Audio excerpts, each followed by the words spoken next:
Bismillahirrahmanirrahim. Assalamualaikum warahmatullahi wabarakatuh. Alhamdulillahi rabbil alamin. Wassalatu wassalamu ala sayyidil awwalin wal akhirin. Nabiyyina wa maulana Muhammadin wa ala alihi wa ashabihi ajma'in, amma ba'd. Polostia TV yang berbahagia dimanapun panjenengan berada. Alhamdulillah, kembali kita bersama di program kesayangan kita, Titian. Sebagai manusia, tentu terhindarkan dari dosa sama sekali adalah sesuatu yang mustahil, kecuali beliau para rasul, kecuali beliau para nabi alaihimussalam warahmatullahi wabarakatuh, dan beliau orang-orang yang dikasihi oleh Allah subhanahu wa ta'ala. Tetapi pada umumnya manusia itu pasti memiliki dosa, memiliki salah. Sebagaimana yang tersebutkan dalam hadis yang diriwayatkan oleh Ibnu Majah, kullu bani Adam khata' wa khairul khatta'in at-tawwabun. Seluruh bani Adam, manusia, itu adalah banyak salahnya. Dan sebaik-baik orang yang bersalah, sebaik-baik orang yang banyak salah, banyak dosa adalah mereka yang bertaubat tulus kepada Allah subhanahu wa ta'ala. Juga tersebutkan dalam bijak bestari Arab, al-insan mahallul khata' wan nisyan. Manusia adalah tempatnya luput, tempatnya salah, dan juga tempatnya lupa. Artinya sebuah salah atau dosa sudah menjadi akrab dalam kehidupan manusia. Yang terpenting adalah bagaimana kita melakukan pertaubatan, melakukan peleburan dosa yang pernah kita lakukan. Makanya di Al-Quran surah Ali Imran ayat 135 Allah berfirman, walladzina idza fa'alu fahishatan aw zalamu anfusahum dzakaru allaha fastaghfaru lidunubihim. Dan mereka yang terperosok ke dalam keburukan, lalu seketika mengingat Allah, dan seketika pula ia memohon ampun kepada Allah. Maka boleh, yang akan saya sajikan di episode kali ini adalah bagaimana sih usaha kita itu untuk melebur dosa-dosa yang pernah kita lakukan. Meskipun tak satu pun dari kita itu bisa menjamin bahwa dosa ini itu diampuni atau tidak oleh Allah. Bahwa pertaubatan ini itu diterima atau tidak oleh Allah. Tapi paling tidak ada beberapa usaha yang diajarkan oleh salafus saleh tentang bagaimana cara melebur dosa yang sudah pernah dilakukan. Sebagaimana yang disampaikan oleh Al-Imam Abu Hamid Muhammad bin Muhammad Al-Ghazali rahimahullahu ta'ala dalam kitab beliau Minhajul Abidin. Ada 3 macam dosa dan usaha atau cara untuk meleburnya. Dosa yang pertama adalah tarku wajibatillahi alaika. Dosa yang berupa meninggalkan sekian apa yang diwajibkan oleh Allah kepada panjenengan pula. Apa yang diwajibkan oleh Allah itu sekurang-kurangnya ya rukun Islam yang 5 itu. Semisal begini, sholat atau puasa. Mungkin beberapa kita, entah karena lupa, entah karena tertidur, atau entah pernah dalam kondisi tidak waras akal, sehingga kemudian membuat bolo itu akhirnya meninggalkan sholat. Bagaimana cara melebur dosa-dosa yang seperti ini? Atau puasa, atau zakat, cara melebur dosa-dosa yang terkait apa yang diwajibkan oleh Allah kepada kita adalah dengan cara mengkodoknya sesegera mungkin. Semisal kita pilih sholat, salah satu dari bolo, mari melekan, keturun, bablas, bangun jam 7, subuh hilang. Nah, dalam kondisi seperti ini, itu kan berarti dia termakfu atau ditoleransi karena tertidur. Yang penting tertidurnya itu bukan dalam rangka supaya terbebas sholat subuh, tapi benar-benar tertidur, dan itu sebelum masuk waktu subuh, bangun-bangun jam 7 misalkan. Maka cara melebur yang semacam ini dengan mengkodok sesegera mungkin, seingat mungkin. Itu kan sholat satu gampang.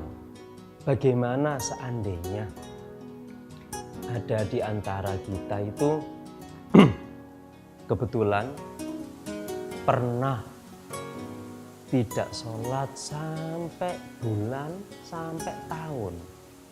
Nah ini kalau mengkodok lumayan, katakanlah 1 bulan tidak pernah sholat sama sekali. Maka yang dilakukan adalah melakukan pertaubatan plus mengkodok. Nah ini 1 bulan, 1 harinya itu kan 5 waktu. 5 waktu itu 17 rakaat, 17 rakaat kali 30 hari. Mbok lumayan, itu yang 1 bulan. Yang 1 tahun bagaimana? Solusi untuk mengkodok dosa yang semacam ini bagaimana?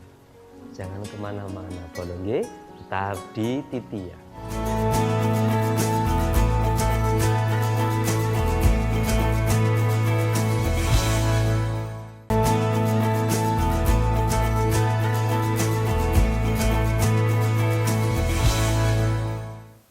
Baik, Bolo, kita lanjutkan.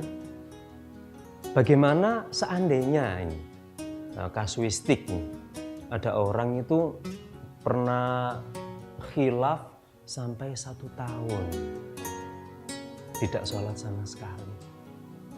Maka yang harus dilakukan adalah melakukan pertaubatan serius kepada Allah, kemudian mengkodok sholatnya. Mengkodoknya bagaimana?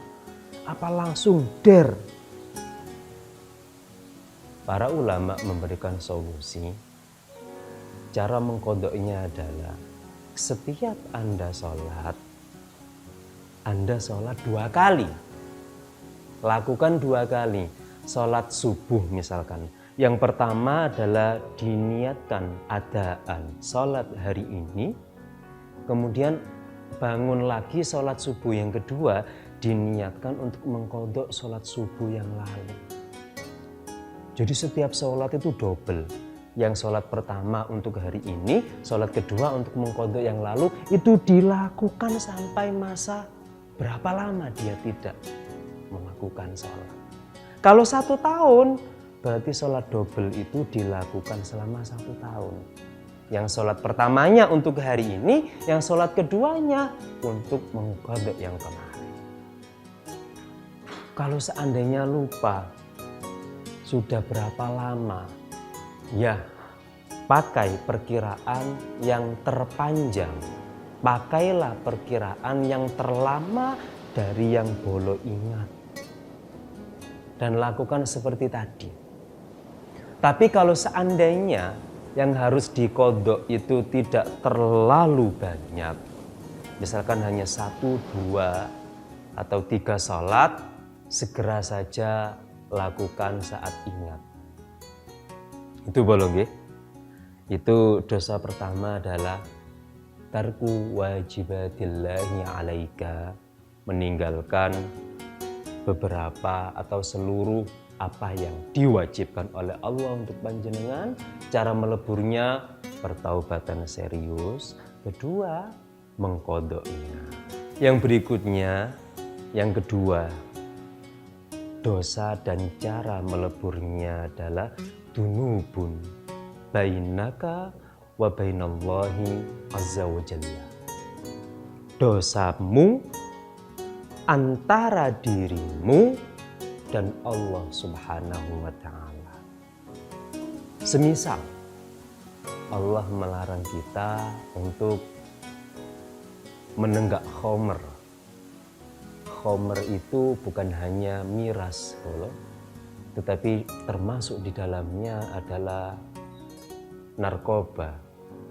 Termasuk di dalamnya adalah apapun obat-obatan, apapun sesuatu yang berpotensi membuat kewarasan akal kita berkurang, itu juga dikategorikan khomer. Nah, bagaimana ketika seseorang itu melakukan dosa berupa menenggak khomer?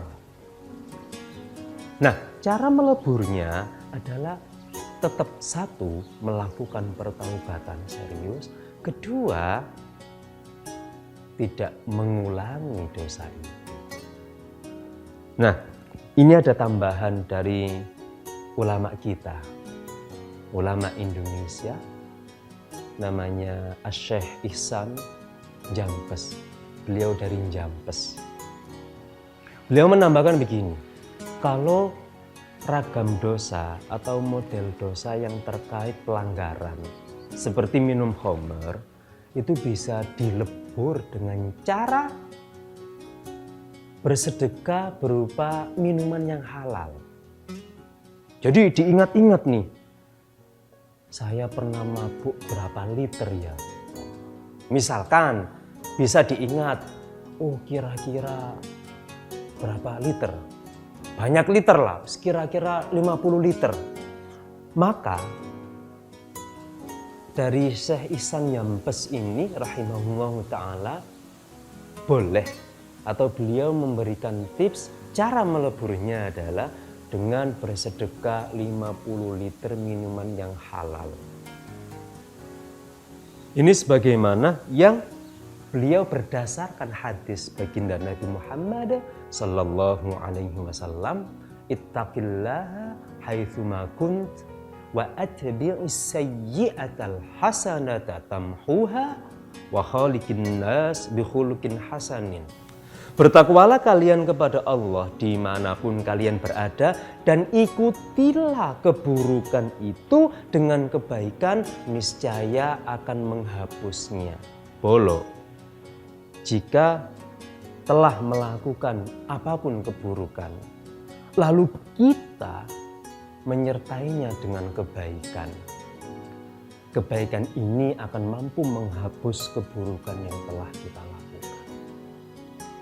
Tadi Syekh Ihsan Jampes mencontohkan ketika seseorang pernah minum khamr 50 liter, dia bertaubat, kemudian bersedekah dengan 50 liter minuman halal sebagai ganti dosa 50 liter khamr.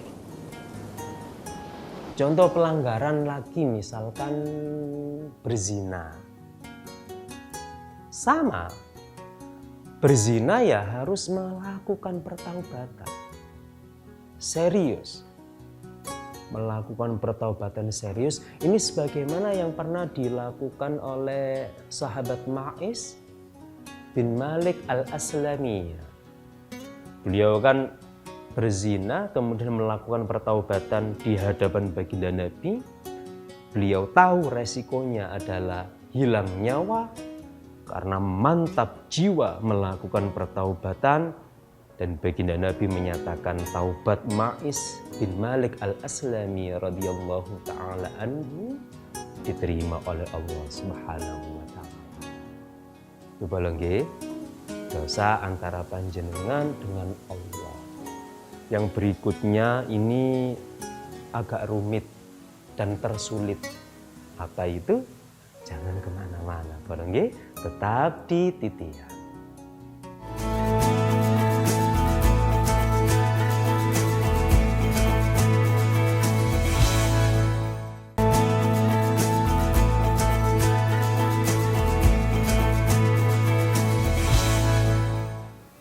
Baik Bolo, kembali lagi di acara kesayangan kita, Titian. Ragam dosa yang ketiga ini adalah yang tersulit cara meleburnya, Bolo. Kalau yang pertama dan kedua tadi kan hubungannya dengan Allah dan Allah Subhanahu wa Ta'ala itu mengenalkan zat-Nya sebagai Al-Ghafur yang Maha Pengampun, Al-Ghaffar yang Maha Pengampun, Ar-Rahim yang Maha Penyayang. Nah, yang ketiga ini adalah dunubun bainaka wa bainal ibadi. Hada ashkal wa as'ab. Yang ketiga adalah dosa panjenengan terhadap manusia yang lain, hamba Allah yang lain. Ini yang cara meleburnya levelnya tersulit. Kalau dosa sama Allah itu Allah Al-Ghafur, asal serius bertaubat selesai. Tapi kalau dosa terhadap manusia lain, jika yang bersangkutan tidak ridho, tidak rela memaafkan, maka tetap pertaubatannya belum sempurna. Nah, dosa kepada orang lain ini ada 3 kategori. Yang pertama adalah berkaitan tentang harta. Semisal, ada seseorang ketika khilaf itu terpaksa maling saudara, terpaksa maling harta saudaranya.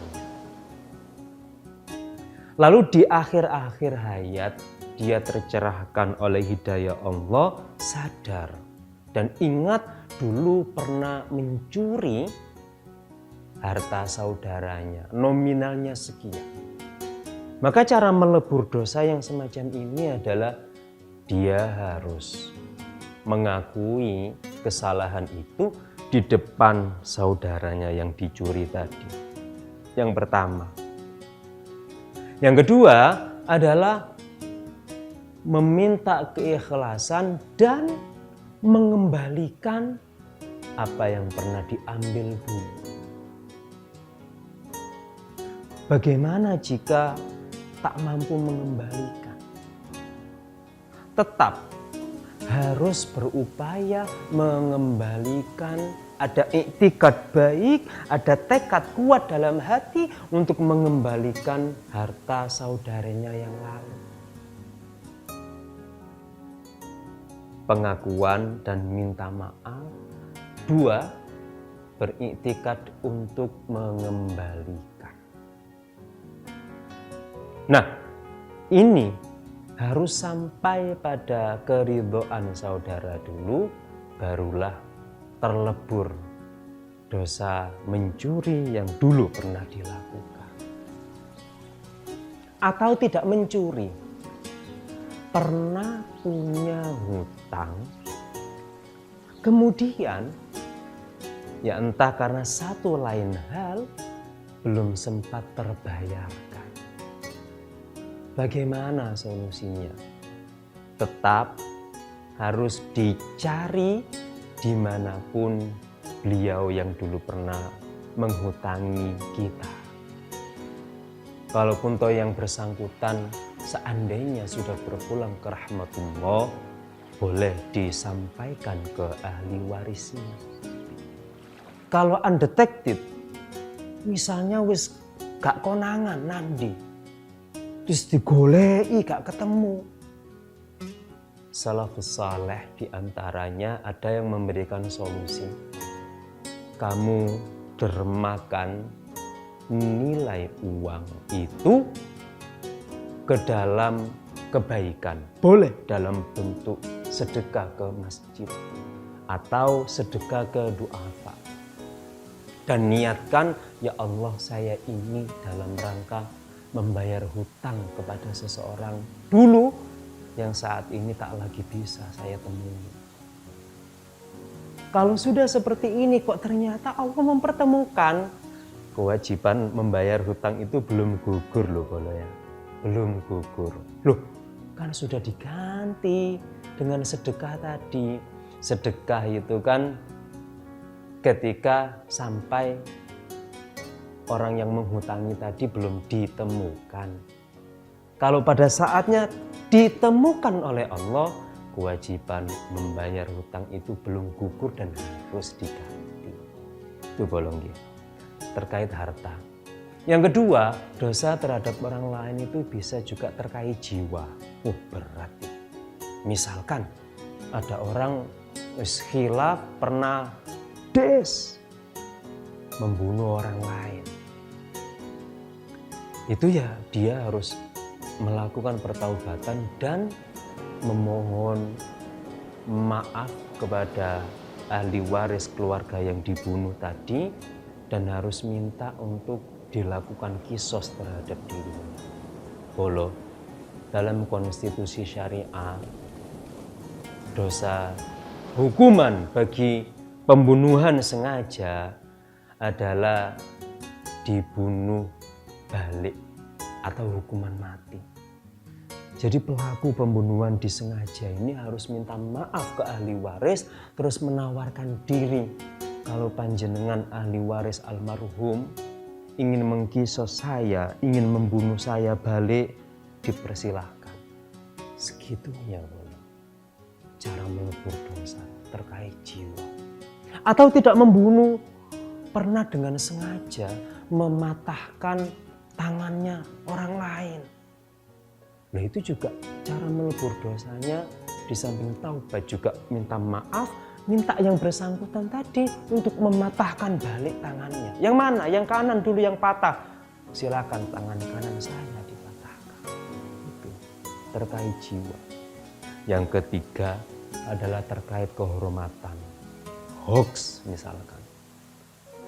Dalam cara meleburnya adalah harus melakukan pernyataan publik bahwa dia telah berbohong dan mengatakan yang sebenar-benarnya bahwa si A tidak begitu. Itu Bolo ya. 3 ragam dosa dan ikhtiar kita untuk meleburnya. Apakah pasti tak satu pun dari kita bisa memastikan dosa kita terlebur atau tidak? Yang jelas Allah menegaskan siapapun yang melakukan kebaikan dan melakukan pertaubatan serius, Allah Maha Pengampun, Allah Maha Pengasih, Allah Maha Penyayang. Semoga bermanfaat nggih Bolo nggih. Matur nuwun berkenan menyaksikan Ihdinas Shiratal Mustaqim.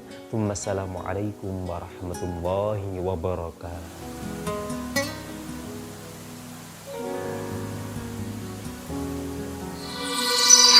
Arek TV